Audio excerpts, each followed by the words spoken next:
Hello, हम लोग पढ़ रहे हैं क्लास 10 लेसन 1 रासायनिक अभिक्रिया एवं समीकरण के बारे में। आज का सवाल है कि निम्न के लिए रासायनिक अभिक्रिया का प्रकार रासायनिक समीकरण सहित लिखिए। पिछली वीडियो में हमने संयोजन अभिक्रिया के बारे में पढ़ा। आज हम तो इसमें पहला दिया है कि जल में विद्युत धारा प्रवाहित की जाती है। क्या करना है, इसकी रासायनिक अभिक्रिया क्या कौन सी है और इसका रासायनिक समीकरण भी लिखना है। दूसरा है कैल्शियम कार्बोनेट को गर्म किया जाता है तो क्या प्राप्त होता है। तीसरा है सूर्य के प्रकाश में श्वेत रंग का सिल्वर क्लोराइड धूसर रंग का हो जाता है। पहला क्या दिया है कि जल में विद्युत धारा प्रवाहित की जाती है। तो जब भी हम जल में विद्युत धारा प्रवाहित करेंगे, देखिए जल में विद्युत धारा, कभी भी हम जल में विद्युत धारा प्रवाहित करते हैं तो हमें हाइड्रोजन तथा ऑक्सीजन गैस प्राप्त होता है। क्या होता है, हाइड्रोजन तथा ऑक्सीजन गैस प्राप्त होता है। तो ऐसे हम क्या समीकरण के रूप में हम लिखते हैं। देखिए इसका समीकरण हम लिखेंगे, जल है हमारा, इसमें हम क्या करेंगे, विद्युत धारा प्रवाहित करेंगे। तो यहाँ पे हम लिखते हैं विद्युत धारा, हाइड्रोजन और ऑक्सीजन प्राप्त होता है। और यह टू, इसके आगे हम अगर 2 कर देते हैं, हाइड्रोजन के आगे 2, तो ये हाइड्रोजन संख्या कितनी हो गई, 4 हो गई, इसलिए यहाँ पे हो जाएगा 2।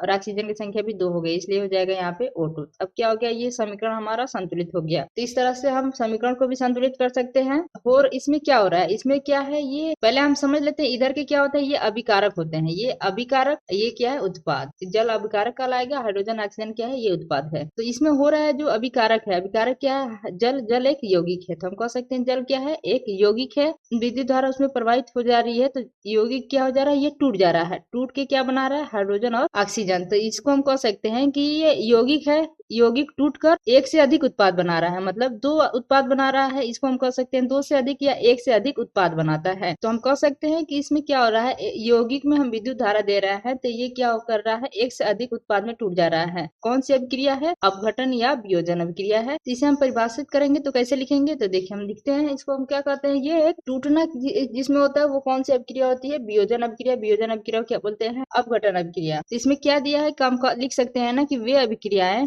जिसमें यौगिक, जल क्या है, एक यौगिक है, तो हम कह सकते हैं यौगिक 2 या अधिक सरल पदार्थों में टूटता है, क्या कहलाता है, अपघटन या वियोजन कहलाता है। तो हम यहाँ से समझ सकते हैं कि वियोजन अभिक्रिया किसे कहते हैं, कि वे अभिक्रिया है जिसमें यौगिक, ये जल क्या है, एक यौगिक है, यौगिक 2 या 2 से अधिक सरल पदार्थों में टूटता है, ये अपघटन अभिक्रिया कहलाती है। या हम इसको कह सकते हैं, देखिए यह कह सकते हैं कि वे अभिक्रिया है जिसमें एकल अभिकारक है, ये अभिकारक है तो एक अभिकारक है, तो एकल अभिकारक टूटकर एक से अधिक उत्पाद उत्पन्न करता है, मतलब एक से अधिक उत्पाद है, एक से अधिक उत्पाद उत्पन्न करता है, वो क्या कहलाते हैं, वियोजन या अपघटन अभिक्रिया कहलाती है। जो टूट रहा है उसके लिए क्या हो रहा है, जो अभिकारक है, इसको अभिकारक को तोड़ने के लिए क्या जरूरत हुआ, इसको विद्युत धारा की जरूरत हुई। इसमें हम कह सकते हैं कि अभिकारक, अभिकारक बोले तो ये अभिकारकों को तोड़ने के लिए विद्युत धारा या विद्युत ऊर्जा, कुछ भी लिख सकते हैं आप, विद्युत ऊर्जा, उष्मा और प्रकाश की आवश्यकता होती है। देखिए ये क्या हो रहा है, इसमें जो जल है, यौगिक है, इसमें इसको अपघटन होने के लिए किसकी आवश्यकता हो रही है, विद्युत धारा की। तो इसलिए इसको हम कहा जाता है ये विद्युत वियोजन अपघटन अभिक्रिया, विद्युत अपघटन अभिक्रिया। तो आप सेम यही लिख सकते हैं, बशर्ते यहाँ पे लिख सकते हैं कि अभिकारकों को तोड़ने के लिए विद्युत ऊर्जा की आवश्यकता होती है। दूसरा कह रहा है कि कैल्शियम कार्बोनेट को गर्म किया जाता है। तो जो कैल्शियम कार्बोनेट है, तो कैल्शियम कार्बोनेट का सूत्र क्या होता है, या फार्मूला, रासायनिक सूत्र क्या होता है, CaCO3। ये क्या है, कैल्शियम कार्बोनेट है। अब इसको क्या करना है, गर्म करना है। तो गर्म करेंगे, इसको गर्म करना मतलब उष्मा देना, इसको हम क्या कह सकते हैं, उष्मा। क्या प्राप्त होता है, कैल्शियम ऑक्साइड और कार्बन डाइऑक्साइड। तो ये क्या है, कैल्शियम ऑक्साइड है और ये कार्बन डाइऑक्साइड। ये यौगिक है, इसको गर्म करने पे क्या प्राप्त हो जा रहा है, ये भी टूट जा रहा है। टूट के क्या बना रहा है, कैल्शियम ऑक्साइड और कार्बन डाइऑक्साइड बना रहा है। तो ये भी एक एकल अभिकारक है, ये टूटकर दो उत्पाद बना रहे हैं, मतलब एक से अधिक उत्पाद बना रहा है। तो ये भी क्या है, तो ये अभिक्रिया वियोजन अभिक्रिया है या अपघटन अभिक्रिया है। लेकिन इसमें क्या दिया जा रहा है, उष्मा दिया जा रहा है। तो इसको हम कह सकते हैं ये क्या है, उष्मीय अपघटन अभिक्रिया है,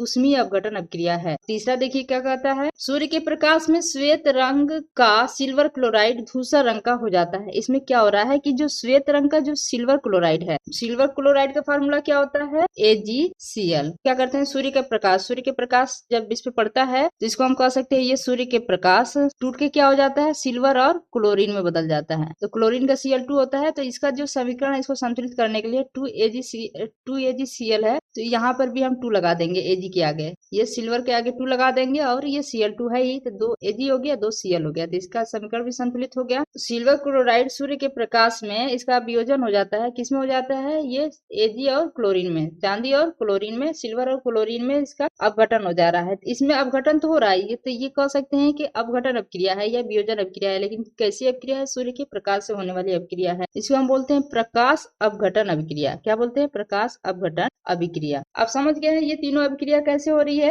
विद्युत धारा के द्वारा अगर अपघटित हो रही है तो क्या कहलाएगी, विद्युत अपघटन अभिक्रिया। जो उष्मा के द्वारा अपघटित हो रही है वो उष्मीय अपघटन अभिक्रिया। जो प्रकाश के द्वारा जिसका अपघटन हो रहा है वो क्या कहलाएगी, प्रकाश अपघटन अभिक्रिया। Thank you for watching, please like and subscribe my channel.